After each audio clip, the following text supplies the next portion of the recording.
রাজনীতির ঝড় যেন থামছেই না।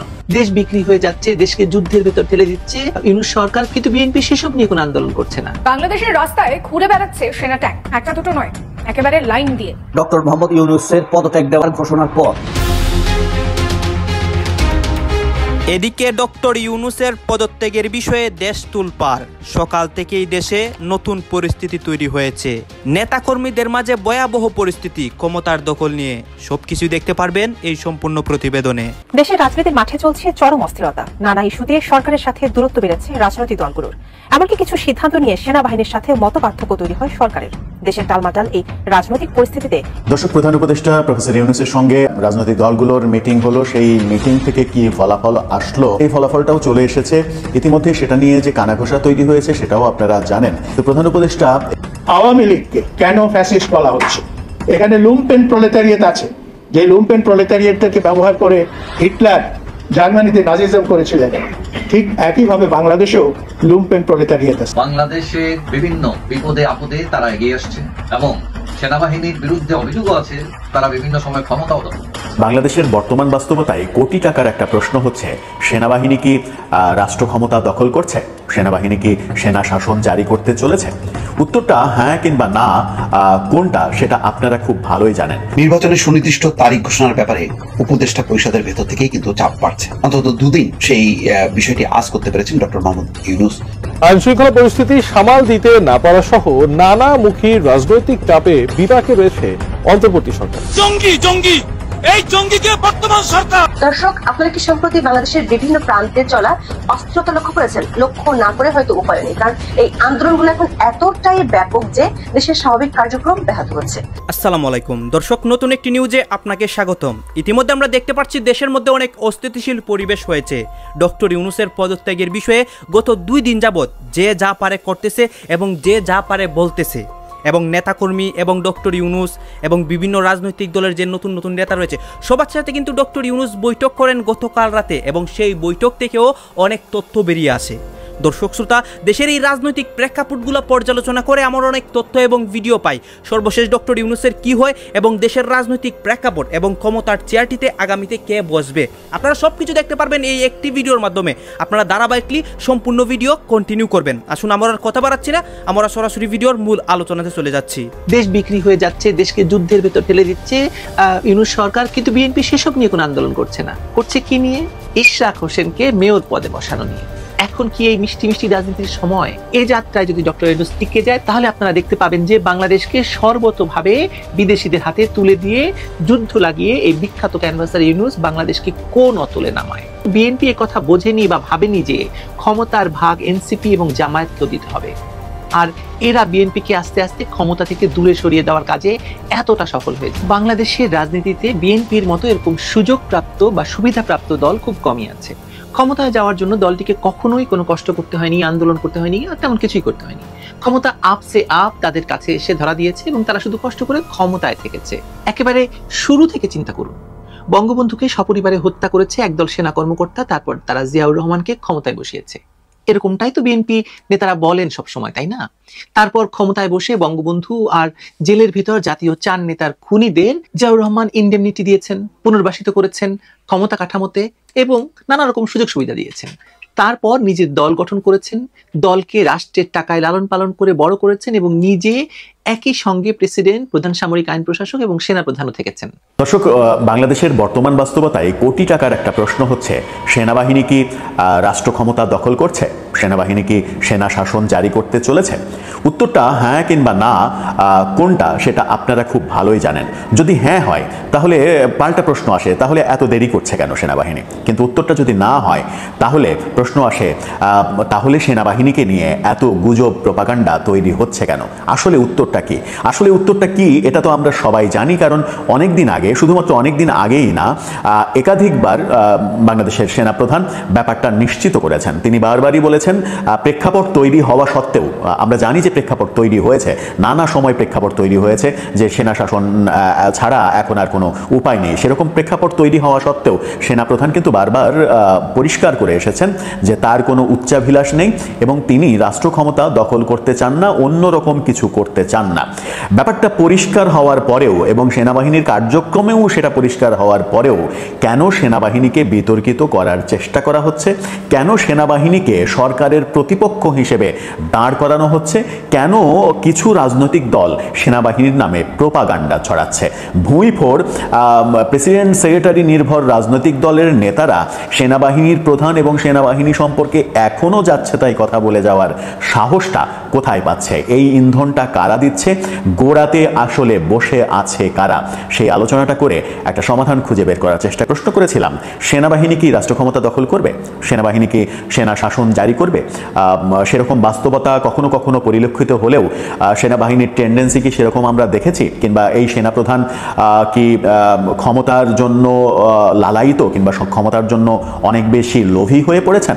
উত্তরটা আমরা সাদা চোখে দেখি কিংবা টিনের চশমা পরে দেখি। সাউন্ড তো আমাদের কানে আসে, সাউন্ড কানে আসলে সেনাপ্রধানের সাউন্ডটাও তো আমাদের কানে আসার কথা, যে তিনি পরিষ্কার করেছেন আমার কোনো অন্য উদ্দেশ্য নেই, আমার কোনো লোভ নেই। তার মানে হচ্ছে ব্যাপারটা আর বুঝতে অবকাশ মানে বোঝার কমতি থাকে না। নতুন করে কি তাকে পরিষ্কার করে এর পরেও বলতে হবে যে না আমি সেনা শাসন জারি করব না, না আমি রাষ্ট্র ক্ষমতা দখল করব না, এভাবে বলার কি আর প্রয়োজন আছে? কিংবা এভাবে নগ্নভাবে সেনাবাহিনী প্রধান কি বলবেন না? তিনি তার কথাই বুঝিয়ে দেবেন যে তিনি আসলে কি করতে চাচ্ছেন। আমার মনে হয় যে তিনি সেটা বুঝিয়ে দিয়েছেনও। তো বুঝিয়ে দেওয়ার পরেও তাকে নিয়ে এত কিছু কেন হচ্ছে? এই যে সরকারের সঙ্গে সেনাবাহিনীর দূরত্ব তৈরি করা হলো, সেনাবাহিনীর সঙ্গে সরকারের দূরত্ব তৈরি করলেন কারা? এই ক্ষেত্রে নিরাপত্তা উপদেষ্টাকে দোষারোপ করা হচ্ছে এবং বিএনপিও নিরাপত্তা উপদেষ্টা ডক্টর খলিলুর রহমানকে দোষারোপ করছেন এবং তার পদত্যাগ পর্যন্ত চেয়েছেন। এই দূরত্ব তৈরির অন্যতম কারিগর হিসেবে সামনে আনা হচ্ছে এনসিপিকে, যে এনসিপি সেনাবাহিনীর সঙ্গে বাংলাদেশ সরকারের প্রফেসর ইউনূস সরকারের দূরত্বটা তৈরি করেছেন। এনসিপির বিভিন্ন নেতাদের লাগামহীন কথা এবং সেনাবাহিনী প্রধান সম্পর্কে অধ্যত্বপূর্ণ নানা রকমের কথা, এগুলো সরকারের সঙ্গে তাদের দূরত্ব তৈরি করেছে এবং সরকারের মধ্যেই বসে আছে কিছু মানুষ যারা এই দূরত্বগুলো তৈরি করেছে। নিরাপত্তা উপদেষ্টার ব্যাপারে অভিযোগ এসেছে, আসিফ মাহমুদ সজীব ভুঁইয়ার ব্যাপারে অভিযোগ এসেছে এবং অভিযোগ না, ব্যাপারটা আসিফ মাহমুদ সজীব ভুঁইয়া প্রমাণও করেছেন। তিনি হাসনাত আবদুল্লাহ যখন সেনাপ্রধান সম্পর্কে ফেসবুক স্ট্যাটাস দিলেন কিছুদিন আগে, সেনাপ্রধান তাকে ডেকে নিয়ে আওয়ামী লীগ পুনর্বাসনের কথা বলেছেন, এই ধরনের কথা লেখার চেষ্টা করলেন। সেদিন তার পরের দিন সকালেই দেখা গেল আসিফ মাহমুদ সজীব ভুঁইয়ার একটি ভিডিও কন্টেন্ট যেটা বাজারে ছেড়ে দেওয়া হলো, বিভিন্ন চ্যানেলকে দেওয়া হলো, সেখানে তিনি বললেন সেনাবাহিনী সম্পর্কে, সেনাপ্রধান সম্পর্কে খুবই বাজে কথা। নির্বাচনের সুনির্দিষ্ট তারিখ ঘোষণার ব্যাপারে উপদেষ্টা পরিষদের ভেতর থেকেই কিন্তু চাপ বাড়ছে। অন্তত দুদিন সেই বিষয়টি আজ করতে পেরেছেন ডক্টর মোহাম্মদ ইউনূস। প্রথম দিন যেই উপদেষ্টা পরিষদের যে নিয়মিত বৈঠক ছিল, সেই বৈঠকের পর বিষয়টি আলোচনা হয়েছে এবং তিনি সেখানে পদত্যাগ করবেন কিনা এমন মনোভাব ব্যক্ত করেছেন এবং বক্তব্য রাখার আহ্বান জানিয়েছেন। পরদিন প্ল্যানিং কমিশনের যে বৈঠক হয় একনেকের, সেই বৈঠকের পরও আলোচনা হয়েছে। দুই আলোচনাতেই উপদেষ্টাদের অনেকেই বলেছেন যেহেতু নির্বাচনের তারিখ নিয়ে, রোডম্যাপ নিয়ে দাবি আসছে, সুতরাং এই দাবিটা আর একটু সুনির্দিষ্ট করার জন্য ডিসেম্বর থেকে জুন বলেছেন ডক্টর মোহাম্মদ ইউনূস। তারা বলেছেন যে সময়টা এই সময়ের মধ্যে একটা নির্দিষ্ট করলে তাহলে রাজনৈতিক দলগুলোর মধ্যে ক্ষোভ, অসন্তোষ বা অনিশ্চয়তা দূর হবে। তার মানে হচ্ছে যে ডক্টর মোহাম্মদ ইউনূস লাস্ট যেই বৈঠক বিএনপি এবং জামাতের সঙ্গে করেছেন, সেই বৈঠকের পরও তার প্রেস সেক্রেটারি কিন্তু বলেছেন যে প্রধান উপদেষ্টা ডিসেম্বর থেকে জুনের মধ্যেই বলেছেন নির্বাচন হবে। কিন্তু ভেতরের এখন যে খবর পাওয়া যাচ্ছে যে বেশ কয়েকজন উপদেষ্টা রীতিমতো অস্বস্তি বোধ করছেন এবং তারা মনে করছেন যে একটা রাজনৈতিক অসন্তোষ, ক্ষোভ বিক্ষোভের মধ্যে পড়েছে সরকার এবং সেই জায়গা থেকে বের হয়ে আসতে গেলে নির্বাচনের একটা তারিখ, মোটামুটি একটা সময় রাজনৈতিক দলগুলোকে জানানো উচিত। কেউ কেউ বলছেন যে রাজনৈতিক দলগুলোর আজকে যেই সর্বশেষ 20 নেতার সঙ্গে বৈঠক আছে, এই বৈঠকের পর ডক্টর মোহাম্মদ ইউনূস আগামীকাল বা তার পরদিন একটা সুনির্দিষ্ট সময়সীমা উল্লেখ করবেন যাতে চলমান যে রাজনৈতিক যে একটা অসন্তোষ, একটা অস্থিরতা, সেটা দূর করার ব্যাপারে কিছু পদক্ষেপ নেবেন। সেই পদক্ষেপের মধ্যে অন্যতম হচ্ছে যে নির্বাচনের সময়টা নির্দিষ্ট করা, অন্তত অ্যাটলিস্ট একটা মাস নির্দিষ্ট করা। আর উপদেষ্টা পরিষদ পুনর্গঠন, বিতর্কিত উপদেষ্টা পরিষদ থেকে অব্যাহতি দেবেন কিনা সেটা এখনো নিশ্চিত না। এটা একান্তই ডক্টর মোহাম্মদ ইউনূসের উপরই ছেড়ে দিয়েছেন। কিন্তু উপদেষ্টা নিজেদের মধ্যেই যে আলোচনা সমালোচনা হয়েছে, কিছু বক্তব্য এসছে, তাতে সরকার যে বিব্রত হয়েছে এটা স্বীকার করা হয়েছে। সুতরাং পুরো বিষয়টা এখন নির্ভর করছে ডক্টর মোহাম্মদ ইউনূসের উপর। আগে রাজনৈতিক দলগুলো মনে হতো যে তারা বাইরে থেকে চাপ দিচ্ছে, সরকারের ভেতর থেকেও এখন চাপ অনুভব করছেন ডক্টর মোহাম্মদ ইউনূস। সেই প্রেক্ষিতে হয়তো উপদেষ্টা পরিষদেও একটা রদবদল আসতে পারে। অর্থাৎ পরিস্থিতি নিয়ন্ত্রণে যদি দৃশ্যমান কোনো পদক্ষেপ না নেয় তাহলে পরিস্থিতি যে আবারও অবনতি হবে সেই বিষয়ে উপদেষ্টা পরিষদেরই অনেক সদস্য সেখানে বলেছেন। একনেক বৈঠকের পর সম্ভবত সেখানে বিস্তারিত আলোচনা হয়েছে। সেখানে অনেক উপদেষ্টা আত্মসমালোচনা করেছেন, বলেছেন যে তারা আসলে ঠিকমতো অ্যাড্রেস করতে পারেনি এবং দাবি দেওয়া ভিত্তিক যে বিভিন্ন আন্দোলন চলছে সেই আন্দোলনগুলোকেও মোকাবেলা করার জন্য সরকার খুব দ্রুত গতিতে কোনো পদক্ষেপ নেয়নি। সবচেয়ে বড় যে বিষয়টি দাঁড়িয়েছে যে রাজনৈতিক দলগুলোর সঙ্গে কেন যোগাযোগ করা হচ্ছে না, কেন লিয়াজও করা হচ্ছে না। তো সেই ব্যাপারেই এখন আলোচনা হচ্ছে যে অন্তত একজন উপদেষ্টাকে দায়িত্ব দেওয়া হবে যাতে তিনি সার্বক্ষণিকভাবে বিভিন্ন দলের সঙ্গে যোগাযোগ রক্ষা করেন। এখন আগে উপদেষ্টা পরিষদ ডক্টর ইউনূস তার মতন করে চালাবেন এই অবস্থান থেকে সরে এসছে এবং এই আলাপ আলোচনার প্রেক্ষিতে কিছু দাবি অর্থাৎ পরিস্থিতি ব্যাখ্যা করে জাতির উদ্দেশ্যে তিনি কিছু পদক্ষেপ ঘোষণা করবেন সেই বিষয়ে আভাস পাওয়া যাচ্ছে। দর্শক, একটা বিষয় যে আর একটা হলো যে সংশ্লিষ্ট একটা সূত্র বলছে এখানে ডেইলি স্টার রিপোর্টে যে বৃহস্পতিবারের বৈঠকে এক উপদেষ্টা যিনি একটি বাহিনীতে কর্মরত ছিলেন নিজের মত ব্যক্ত করতে গিয়ে বলেন আগামী জাতীয় সংসদ নির্বাচন ফেব্রুয়ারি বা এপ্রিল যে কোনো মাস হতে পারে, এমন ঘোষণা দিলে বর্তমান রাজনৈতিক পরিস্থিতি আরো সংহত হতে পারে। তার মতে এর মাধ্যমে প্রধান উপদেষ্টার ঘোষিত জুন মাসের মধ্যে নির্বাচন হওয়ার যে বার্তা তা আরেকটু স্পষ্ট হবে। এই সিদ্ধান্ত রাজনৈতিক দলগুলো ইতিবাচকভাবে গ্রহণ করতে পারে। একই সঙ্গে জুলাই হত্যা এবং রাষ্ট্র সংস্কারের কাজ এগিয়ে নিয়ে যাওয়ার ব্যাপারে তিনি গুরুত্ব আরোপ করেন। অপর সূত্র বলছে ডিসেম্বরের মধ্যে নির্বাচন অনুষ্ঠানের সময় নিয়ে সাম্প্রতিক সময়ে যে কয়েকটি রাজনৈতিক দল এবং আরো একটি পক্ষের বক্তব্য মিলে যাওয়ায় সরকার মনে করছে যে এটা বোধহয় একটা পরিকল্পিতভাবে তাদের উপর চাপ দেওয়া হলো। যেমন সেনাবাহিনীও বলছেন প্রধান যে ডিসেম্বরের মধ্যে হওয়া উচিত, বিএনপিও বলছে, আজকে তারেক রহমানও বললেন। এখন সরকারের একটা অস্বস্তি হলো যে এইগুলি কি তারা সম্মিলিতভাবে বলছেন নাকি কাকতালীয়ভাবে মিলে যাচ্ছে। বিএনপির শীর্ষ নেতা তারেক রহমান মন্তব্য করেছেন নির্বাচনের সুনির্দিষ্ট দিনক্ষণ যে কেন ঘোষণা করা হচ্ছে না তা স্পষ্ট নয়, কিন্তু এই সরকারের সময় যে নির্বাচন খুব সহজে আদায় করা সম্ভব হবে না তা অনেকে স্পষ্ট হলেও বিএনপি কেন স্পষ্ট হতে পারছে না সে প্রশ্ন অনেকের। তবে রোববার প্রধান উপদেষ্টার সঙ্গে বৈঠকের পরে নাগরিক ঐক্যের সভাপতি মাহমুদুর রহমান মান্না জানিয়েছেন এপ্রিলের মধ্যে নির্বাচন কোনো অবস্থাতেই এপ্রিলের পরে নয়। এই মন্তব্য নাকি প্রধান উপদেষ্টার। তিনি জানিয়েছেন তিনি ক্ষমতা দীর্ঘস্থায়ী করতে চান না। আচ্ছা, এপ্রিল কেন? এটা কি সেনাপ্রধানকে চ্যালেঞ্জ করা নাকি এর মধ্যে অন্য কোনো বিশেষ এজেন্ডা বাস্তবায়নের জন্য তারা কোনো প্ল্যান করে রেখেছে? সেনাপ্রধান জেনারেল ওয়াকারুজ্জামান তিনি চলমান রাজনৈতিক সংকট এবং সংস্কার প্রক্রিয়া সহ মানবিক করিডোর, কথিত মানবিক করিডোর, বন্দর ইত্যাদি ইত্যাদি বিষয়ে তিনি যে কথা বললেন তারপর থেকে সরকারের মধ্যে একটা চরম অস্থিরতা কাজ করছিল, একটা অসন্তোষ কাজ করছিল, যার পরিপ্রেক্ষিতে প্রধান উপদেষ্টা বিভিন্ন রাজনৈতিক দলগুলোকে নিয়ে হঠাৎ করে সর্বদলীয় সভার ডাক দিলেন। প্রথম দিন শনিবার বিএনপি, এনসিপি, জামাত ইসলামের সঙ্গে বৈঠক করলেন। তারপরে পরবর্তীতে এসে রবিবার আরো 20-30 রাজনৈতিক দলের সঙ্গে তিনি কথা বললেন। এর আগে তো বিএনপি সময় চেয়ে প্রধান উপদেষ্টা সাক্ষাৎ চেয়ে 4 দিন ধরে পাননি, হঠাৎ করেই ডাক পড়লো। এবং ডাক পড়লো কিসে? শনিবার। কাদের সঙ্গে? জামাত ইসলাম এবং এনসিপি। এখানেও বিএনপিকে কতটা খাটো করা হয়েছে সেটা কি বিএনপি বুঝতে পারছে? প্রথম দফাতেই 3টি রাজনৈতিক দল, জামাতকে তাও অ্যাকসেপ্ট করা যায়, অন্যতম বৃহত্তর রাজনৈতিক দল, যেটি বাস্তবতা। কি কারণে এনসিপিকে একই দিনে বিএনপির সাথে? সে যাক, বিষয়টি হচ্ছে যে বিএনপি কি দাবি জানালো, নতুন কিছু নয়, এটিও সরকারের জানা। জামাতে ইসলামী যা জানিয়েছে, এনসিপি তাদের মতো করে জানিয়েছে। বিএনপি যেটুকু নতুন করে জানিয়েছে যে বিতর্কিত 3 উপদেষ্টার পদত্যাগ। আরো মজার কথা হচ্ছে যে বিএনপির সঙ্গে প্রধান উপদেষ্টার ওই বৈঠকে আসিফ মাহমুদ সজীব ভুঁইয়া উপস্থিত ছিলেন, যার পদত্যাগ বিএনপি খুব বেশি করে চাইছে। এটি আরো বেশি চপেটাঘাত বিএনপির গালে, অনেকেই বলছেন, আমিও তাই মনে করি।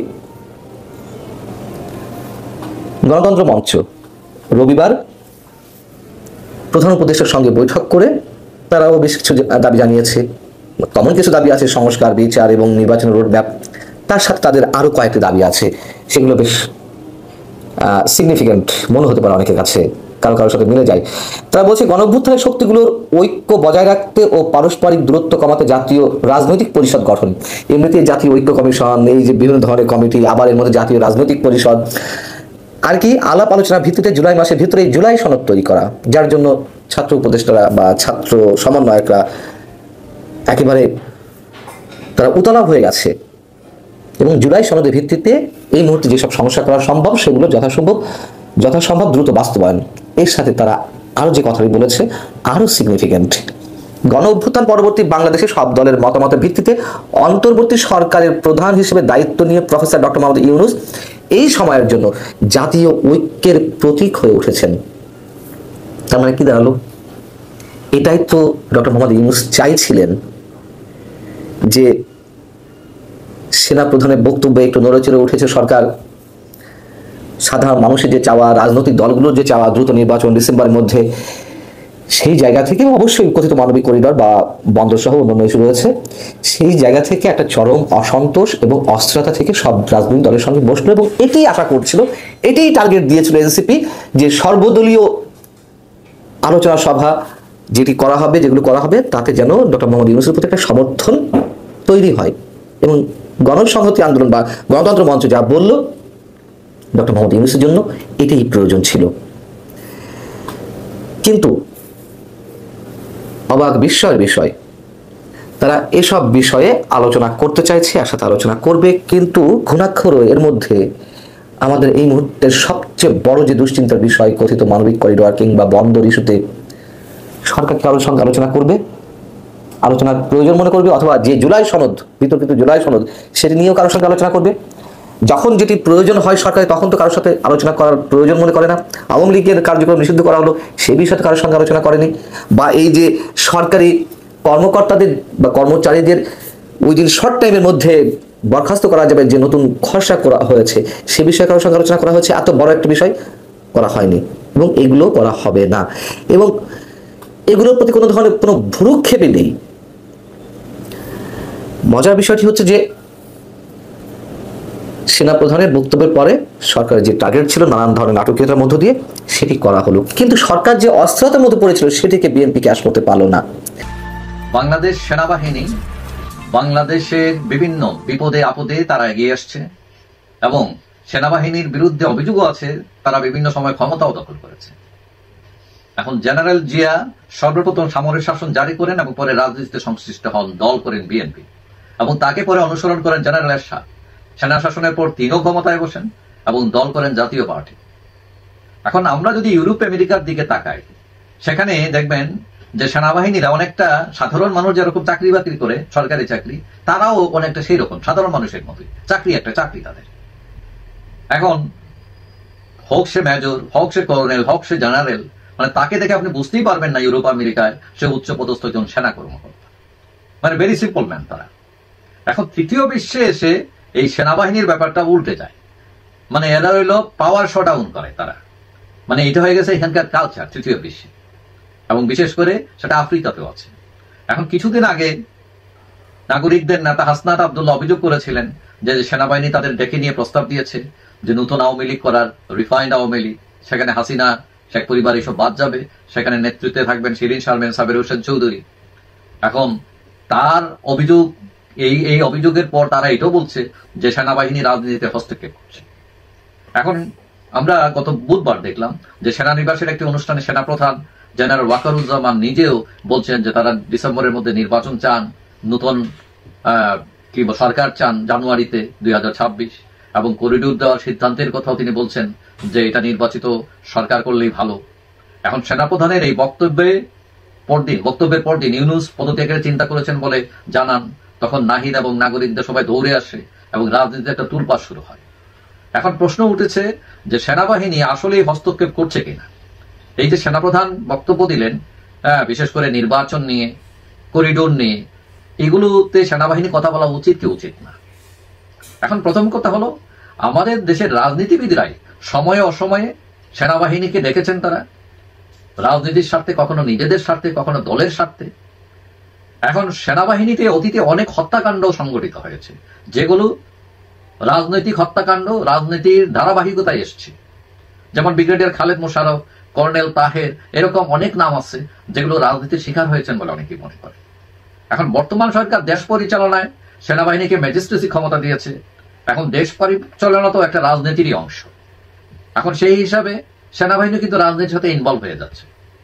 তারপরে এই যে শেখ হাসিনাকে সরানো হলো, কেউ কেউ মনে করছেন যে সেনাবাহিনীর সেখানে ভূমিকা ছিল। এখন সেনাবাহিনীর যদি ভূমিকা থাকে, যে কাকে সরালো? শেখ হাসিনাকে। এখন শেখ হাসিনাকে, তিনি তো কোনো ব্যবসায়ী গ্রুপের নেতা না, তিনি ফুল টাইম রাজনীতিবিদ। তো সেনাবাহিনী সেই ইকুয়েশনে বলা যায় যে তারাও রাজনীতি জড়িয়েছে। তবে আপনি যদি অন্যদিকেও চিন্তা করেন যে মানুষ পলিটিক্যাল সায়েন্সে বলে যে মানুষ হচ্ছে রাজনৈতিক জীব, কোনো না কোনো ভাবে সে রাজনীতির সাথে সম্পৃক্ত হবে। এখন সেই আলোকে ব্যাপারটা পজিটিভ, আর পেশাগত বিচারে সেটা নেগেটিভ। এখন আবার যদি আমরা দেখি যে যখন একজন সেনা বা সেনা কর্মকর্তা যখন শপথ নেন, তখন তিনি অঙ্গীকারবদ্ধ হন যে দেশের যে কোনো বিপদ আপদে, ক্রান্তি লগ্নে তারা সোচ্চার হবেন, দায়িত্ব পালন করবেন, দেশপ্রেম দেখাবেন, এটা তাদের অঙ্গীকার। তারপরও রাজনীতির সমাধান কিন্তু রাজনীতিবিদদেরই করা উচিত। এখন আপনার কম্পিউটার নষ্ট হয়ে গেছে, গত কয়েকদিনের যে আমরা পদত্যাগ নাটক দেখছি, এই পদত্যাগ নাটকের বটম লাইন কি? বটম লাইন হচ্ছে সেনা প্রধানের ভবিষ্যৎ অনিশ্চিত। কেন অনিশ্চিত? কেন প্রধান উপদেষ্টা বলেছেন তিনি কাজ করতে পারছেন না, কাজ করতে না পারলে তিনি ক্ষমতায় থাকবেন না। এখন যদি তিনি ক্ষমতায় থেকে যান, কার কারণে কাজ করতে পারছেন না, তার কি হবে? সেটাই এখন জাতির কাছে প্রশ্ন। এটি আপনারা দেখবেন যে পরিষ্কার হয়ে গেছে। এবং নাটকটি যে কারণে করা হয়েছে, পদত্যাগ নাটক, এই সেই, যে কারণে দৌড় ঝাঁপ, তাকে রিকোয়েস্ট করে রাখা, এটা একটা পরিষ্কার নাটক। এবং যে কারণে করা হয়েছে, সেনাবাহিনী বা সেনা প্রধানের সাথে প্রধান উপদেষ্টার যে বিভেদ সেটি দেখানোর জন্য, সেটি স্পষ্ট করার জন্য, এবং সেটা তারা স্পষ্ট করেছেন। সেনাপ্রধান যে বক্তব্য দিয়েছেন, যেহেতু তার একটা রেসপন্সিবিলিটি আছে রাষ্ট্রের প্রতি জুলাই আগস্টের পরে, সেই হিসেবে তার এই বক্তব্যটি জনগণের বক্তব্য খুবই চমৎকারভাবে তিনি ব্যাখ্যা করেছেন। তার পক্ষ থেকে কি চান, সেনাবাহিনীর পক্ষ থেকে কি চাওয়া হয়, কিন্তু প্রধান উপদেষ্টা তো তার সাথে একমত নন। তিনি নির্বাচনের ব্যাপারে কোনো স্পষ্ট কথা বলছেন না। তিনি করিডোর দিয়ে দিচ্ছেন, তিনি বন্দর দিয়ে দিচ্ছেন, তিনি আরও অনেক কিছু দিবেন। তিনি তার নিজের ব্যবসা বাণিজ্য গুছিয়ে নিচ্ছেন, নিজের অনেক প্রতিষ্ঠান করছেন, প্রতিষ্ঠানগুলো সুদমুক্ত করে দিচ্ছেন, তার আরও বাকি আছে, সেগুলো তিনি করবেন। তাহলে সেগুলো করতে গেলে বাধাকে সেনাপ্রধান। কাজে যে কোনোভাবে জুলাই বিপ্লবের যে সনদ তারা পাশ করতে যাচ্ছেন, সেটি আর 10-15 দিনের মধ্যে পাশ করতে হবে। সব কিছু ক্লিয়ার করার জন্য, স্পষ্ট করার জন্য কাকে প্রতিদ্বন্দ্বী মনে করছেন, কে বাধা হয়ে দাঁড়াচ্ছে? বাধা হয়ে দাঁড়াচ্ছে বাংলাদেশের মানুষের পক্ষে যিনি কথা বলেছেন, জনগণের পক্ষ নিয়েছেন যিনি, তিনি হচ্ছেন সেনাপ্রধান জনাব ওয়াকারুজ্জামান। এবং তাকে বরখাস্ত করতে পারলেই, বা তার কী হবে আমরা জানি না, তাকে কোনোভাবে তার পদ থেকে সরিয়ে দিতে পারলেই প্রধান উপদেষ্টা, এনসিপি, জামাত এরা একচ্ছত্র ভাবে তাদের কাজকর্মগুলো করতে পারবেন। তারা যা চায়, মেটিকুলাস ডিজাইনের পার্ট হিসেবে তারা পরিষ্কার করে তাদের কাজগুলো করতে পারবেন। কেউ কেউ বলছেন বিএনপিকে মূলা ঝুলানো হচ্ছে। ঠিক আছে, 2জন উপদেষ্টার পদত্যাগ চান, তারপরে আমাদের যে নিরাপত্তা উপদেষ্টা আছে তার পদত্যাগ চান। নিরাপত্তা উপদেষ্টার পদত্যাগ না হলেও 2জন শিশু উপদেষ্টাকে হয়তো পদত্যাগ করাবে, হতেও পারে, কোনো অসুবিধা নেই। তারা এনসিপিতে জয়েন করবে, বাইরে থেকে আন্দোলন করবে, তারাই ক্ষমতায় যাবে। সেটাই পরিষ্কার হচ্ছে। বিএনপিকে মূলা ঝুলানো হয়েছে কিভাবে? ঠিক আছে, নির্বাচন করবো বা পদত্যাগের কথা শুনলো, ডিসেম্বরের মধ্যে নির্বাচন হবে বলে বিএনপিকে বাইরে রেখে সেনাপ্রধানকে যদি এরা কোনোভাবে সরিয়ে দিতে পারে, তাহলে তাদের ক্ষমতা নিষ্কণ্টক হয়ে যাবে, নিষ্কলুষ হয়ে যাবে, নিরবিচ্ছিন্নভাবে তারা কাজ করে যেতে পারবে। এবং তারপরেই মহামান্য প্রেসিডেন্টকে তারা সরিয়ে দেবে এবং তাদের সকল এজেন্ডা তারা বাস্তবায়ন করে নেবে। কাজেই এইটা নির্দ্বিধায় বলা যায়, আপনারাও নিশ্চয়ই একমত হবেন যে এই যে 3-4 দিনের ড্রামা নাটক হলো, ঠিক আছে, এই নাটকের আলটিমেট টার্গেট হচ্ছে সেনাপ্রধান। জাতির কাছে ক্লিয়ার করে দেওয়া যে সেনাপ্রধানের জন্য আমি কাজ করতে পারছি না, জাতির কাছে ক্লিয়ার করে দেওয়া যে সেনাপ্রধান যে কথাগুলো বলেছেন, আমার কাজে বাধা হয়ে দাঁড়িয়েছেন, তাকে পদত্যাগ করতে হবে। এখন সেনাপ্রধান যদি টেক ওভার করতো ক্ষমতা, তাহলে ঠিক আছে, তিনি যদি নিজ দায়িত্বে বলতেন যে ঠিক আছে নিলাম, একটা তত্ত্বাবধায়ক সরকার বা কিছু একটা করে দেশে একটা জাতীয় নির্বাচনের ব্যবস্থা নেই, সেনাপ্রধান ঢিলেমো করছেন, তার জন্য এটার জন্য তাকে প্রায়শ্চিত্ত করতে হবে, অর্থাৎ তিনি একটা বিপদে পড়ে যাবেন, তার বিপদের সমূহ। দর্শক আপনারা তো দেখলেন এখানে কি কথা হচ্ছে, অনেকেই কিন্তু অনেক কথা বলতেছে, অনেকে আলোচনা করতেছে, অনেকে সমালোচনা করতেছে দেশের বিভিন্ন অবস্থা এবং দেশের বিভিন্ন পরিস্থিতি নিয়ে সবাই সবার মন্তব্য প্রকাশ করে এবং তাদের মন্তব্যগুলো দেখে আমরা অনেক কিছু বুঝতে পারি যে দেশের মধ্যে বর্তমানে কি হচ্ছে এবং কি পরিবেশ চলতেছে। দর্শক শ্রোতা, এখানে কিন্তু বিশেষ করে ডক্টর ইউনূসের বিষয়ে কথা হয়, তার সাথে যে সবার একটা বৈঠক হয় এবং সেই বৈঠক থেকে কী কী আলোচনা হয় এবং ডক্টর ইউনূসের পদত্যাগের ঘোষণার পর দেশের মধ্যে কী পরিস্থিতি হয়, এইসব নিয়ে কিন্তু অনেক কথা বলতেছে। দর্শক শ্রোতা, অনেকে কিন্তু আমাদের দেশের বর্তমান সরকার ডক্টর ইউনূসের পদত্যাগের বিষয়ে খুশি হয়েছে। গাইজ, ডক্টর ইউনূসকে আবার অনেকে চাচ্ছে যে তিনি 5 বছর ক্ষমতা থাকুক, আমরাও চাই তিনি ক্ষমতা থাকুক, কারণ তিনি আসার পর থেকে আমাদের দেশটা অনেক উন্নয়ন হয়েছে এবং উন্নত দিকে এগিয়ে যাচ্ছে এবং আমাদের দেশে কিন্তু ডক্টর ইউনূস নিঃস্বার্থভাবে এসেছে। কেন মানুষ এই সব কথা বলে? দর্শক শ্রোতা, সেই কথাগুলোতে আপনারা কান দিবেন না। আর হ্যাঁ, এতক্ষণ আপনাদেরকে আমরা যা কিছু দেখিয়েছি সব কিছু আমরা সোশ্যাল মিডিয়া থেকে সংগ্রহ করেছি, এখানে আমাদের নিজস্ব কোনো মন্তব্য নেই বা নিজস্ব কোনো সিদ্ধান্ত নেই। সর্বশেষ আপনাদের কাছে আমাদেরকে রিকোয়েস্ট থাকবে, আপনারা আমাদের চ্যানেলে নতুন দর্শক হয়ে থাকলে চ্যানেলটি সাবস্ক্রাইব করবেন এবং পাশে থাকা বেল বাটনটি বাজাবেন যাতে করে নেক্সট ভিডিওটা সবার আগে আপনাদের কাছে পৌঁছায়। ধন্যবাদ।